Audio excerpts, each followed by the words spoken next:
Jaa, aga proovime nüüd. Rakke kultuurikeskuse juhataja Rene Põllumaa, milline on tänavune aasta 2021 Rakke kultuurielule?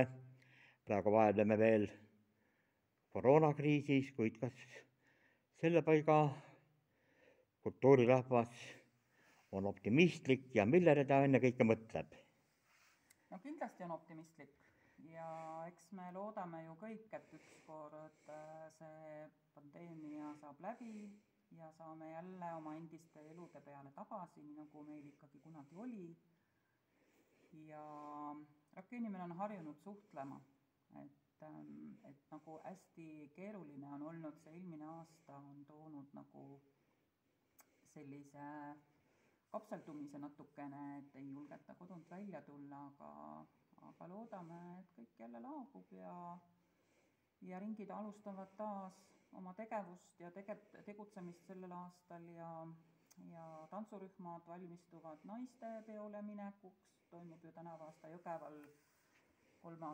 naiste tantsupidu ja Rakveres meeste tantsupidu ja meie rühmad on kõik sinna valmis minema, kui ainult saab korralikult proovi teha, nii et loodame, et kõik laabub. Te ise juhatate naiskoori, mis on ka Vabarahva laulul käinud eelmine aasta Haapsalus ja nüüd siis ka Rakveresse minek 20. augustil Eesti taasiseseisvumise päeval.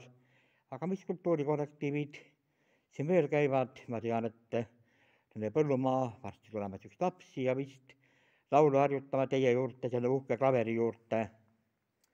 Mina ise juhendan veel ka laste lauluringi, mis on nagu selline, et käivad koolilapsed minu juures ja ka pisikesed lasteaialapsed, et ma juhendan nagu sellist grupitundi lastega, laste laulu ja mängutund ja siis koolilapsed käivad nagu solistina minu juures siis laulmas ja kuna ma ise olen ka eest vedamas Rakke laulu, igal aastal meil toimub Rakke piirkonna lauluvõistlus lastele,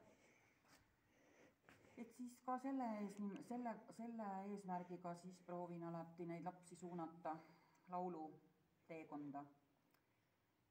Ja ise ma juhendan veel ka eakate lauluringi. Nemad ei käi kokku siin majas, vaid nemad saavad kokku raamatukogus, laulame kord nädalas ja tunneme ka endised segakoorilauljad on osad veel sealt, aga siis püüame niiviisi laulutraditsiooni ikka alles hoida. Aga väga tugeval järjel on meil ka rahvatants, et toimetavad nii Riina Kulli juhendamisel laste tantsuringid, täiskasvanute segarühm, Liia Alling juhendab meil naisrahvatantsurühma, Helen Kottmann juhendab meil eakate tantsurühma Kadakane ja aastaid tagasi oli meil ka väga heal järjel ka näitemäng, aga praegult hetkel oleme näitemängust võtnud vabaks ennast, et praegult hetkel näitemängu ei toimu. Oskar Luts kirjutas Rakkes kevade. Kas siin kultuurimäe laudadel on ka kevadel mängitud? Ei ole mängitud kevadet. Siin on mängitud igasuguseid erinevaid lugusid. Viimane kord ma mäletan, kus ma isegi siin enne eelmisi valimisi 2000,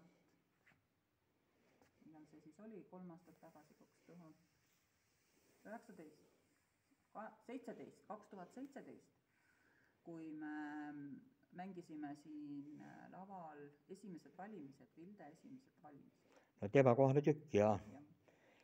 Kas valimiste kandideerisite ka ise või? Ei. Lihtsalt valimiste teema oli? Lihtsalt, jah. Aga no praegu on nüüd niimoodi, et siin võib-olla väike vaiksem periood, ikka selle koroona tõttu kultuurikeskuses, aga üht-teist saab teha, lähme siit lähemale.